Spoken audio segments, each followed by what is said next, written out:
Okay, so let's start with SRTF scheduling algorithm. As this algorithm, it says that shortest remaining time first. It's the preemptive method of SJF.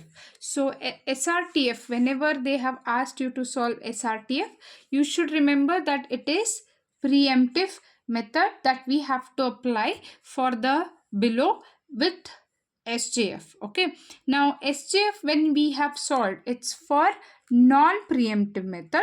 Now SRTF is preemptive of SJF. So that means we have dealt with burst time for SJF. Here also we will be dealing with burst time itself. So to start with, we have to start with Gantt chart. Now Gantt chart, it's as simple but little confusing for SRTF. So please do carefully listen here. So now when we are starting with SRTF, at the 0th second, I have already told at 0th second there is no any other process that has come, but it's the P1 only. Now P1 I will be scheduling first. Now how long will the P1 be executing?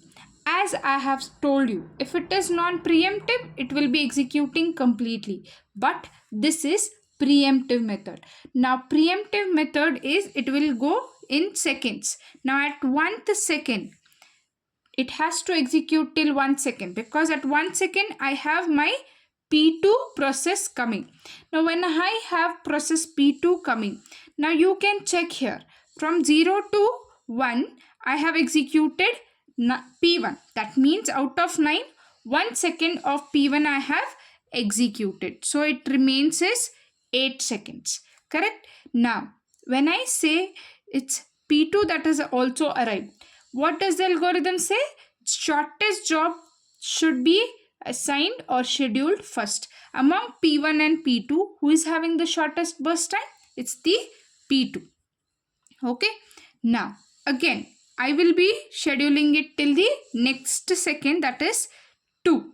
Now, at 2 second or 2th second, we have process P3 also coming. Now, P2 has been executed for 1 second. So, it will remain as 3. I hope you people are carefully noting it. Okay. At 2th second, process P3 has also come. Now I have to check who is having the less burst time among P1, P2 and P3. Okay. Because till 2th second, I have all these process in my ready queue. It's again P2 itself. So I will be scheduling P2 again. So I will be scheduling it till the next second, that is 3rd second. Now at 3rd second, I have my process P4 also arriving at the ready queue. Okay. Now again check. Now here you can observe P2 has been executed again. So how many times did the P2 execute? 1 and 2. Out of 4, 2 seconds it has executed. So it will remain as 2 seconds. Okay. Now at 3rd second, which P4 has arrived, now can you check which process has a less burst time? It's 8, 2, 9 and 5. Again P2 is having the less burst time.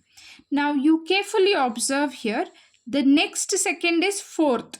But do you have any 4th second which is there in your table and any process arriving at 4th second? No. If it is not there, then whatever is the remaining burst time, you should schedule it completely. Now how much is the burst time left here? 2 for the P2. So I can completely schedule P2 now. Okay. If it's no harm that you can go with 1 second also, but if you go with 1 second, the Gantt chart will be too long and quite complex to understand and solve the further part. So next, that is, we have to completely execute P2 because at 4th second there is no any process that is arriving. Okay. So next it will be your normal SJF, that is non-preemptive method itself. So 3 plus 2 is 5. Okay. Now I am done with process P2. Remaining is P1, P3 and P4. Now can you tell me which is the less burst time? That is the process P4 is having the less burst time. Correct. So this is P4. Then I will be scheduling it completely. Getting? So now P4 is also been completed. Now remaining is P1 and P3. It's having a, we have to check with a less burst time again. Now 8 is lesser than 9. Why it is 8 here? Because P1 has been scheduled for the first time with 1 second it executed. So now it's remaining with 8 seconds. So 8 is lesser than 9.